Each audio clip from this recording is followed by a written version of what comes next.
All right, so I did a little bit more just kind of cleaning up of my tip so far, and I'm just basically balancing the reed at this point to get it to that nice rough scrape that I want it to be for day one. It's got a good opening. I like it. However, I feel, especially as I'm pinching this cane, good symmetrical gouge, always important, but I feel like this particular piece of cane's a little soft. You're going to hear the pitch dropped because I did thin the tip. So whenever you take more off the tip, pitch is going to drop.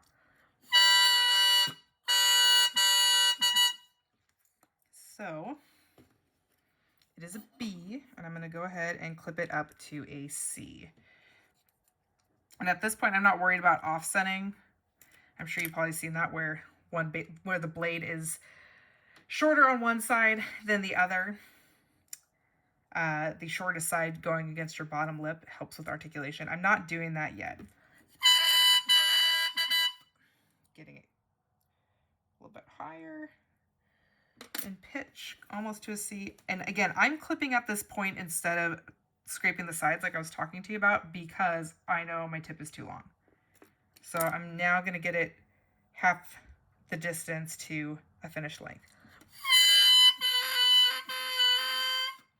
See, so it is slipping there just the littlest bit. If you can see, it is just above 70. Usually my reeds end up being about 69. Sometimes a little bit over that depending, but I don't really like to have a long tip. Obviously my tip is going to climb back a little bit more. It's not right at the 65. So that will lengthen the tip a little bit. You can see it's a little bit over that for 5 millimeters. But I still have a great seal on the reed itself. I'm just going to clean up the tip a little bit more, and then I'll show you what happens to the crow after I do that. And by cleaning up the tip, again, sharpest knife, I am going on the very corners. And if you see what I'm doing, I'm moving my plaque to the side so that there's the silver here. That is going to be what takes the pressure of the knife versus the actual side of the tip. This is a great way, and again, going for the back and then just scraping it up forward. This is a great way to avoid ripping off the corners. And I am hoping that I have not jinxed myself with that because it happens. You will find every professional still rips corners off of their reeds, especially if we haven't made one for a while. There we go. So it wants to climb up. It's not quite where I need it to be. I don't want it to be slipping yet, and I feel like that might be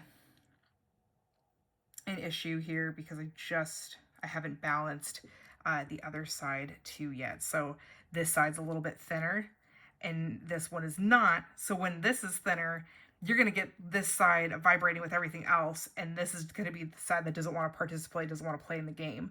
So you have to, again, really keep that symmetry going forward and make sure that this side is going to be just as thin as this for matching. So I'm just going to go dip this in water. Remember, keep things wet. You'll see that I think early on in the pre-scraping process of this, I took the side off a little bit. Again, we're not perfect. And these things happen, but know that they will get better. And like I said, you can hear that clicking I have a little bit. But look, that took care of the slip in the crow. So is this as rattly as I would like it to be? No. I will be honest, I don't really think that I am loving this particular piece of cane right now. It's not giving me all the tonal colors that I'd like in a crow at the day one stage point. But this is where I would leave it. I wouldn't touch it anymore. As you can see, try and get that to focus. As you can see, it's very rough. I mean, nobody would actually want to play on this and think that it would sound good. But you get the idea. You start the tip, You have the back. I haven't even done anything about the windows back here yet. That you have to save for the very last when you're in the finishing stages of the wreath. So do not even go back here. The only time you go back here is to start the back, and that's it. So a lot of your work is going to be done in the heart area, the sides of the heart, making sure that the center of the heart and the spine here, that they are both symmetrical. The sides of the heart are symmetrical, and then getting a nice reed. And as you can see, it's got a nice slope to it so far. It's not exactly a finished slope, but it's doing what I want. And again, this is where I would leave it because it's got a nice opening. And I wouldn't want to do any more to this point, otherwise I'm really going to weaken the reed more than it needs to be. So hopefully this helps. If you have any questions, please feel free to message me or email me at oboe, O-B-O-E, Holly, Holly, at gmail.com. And I will see you all next time.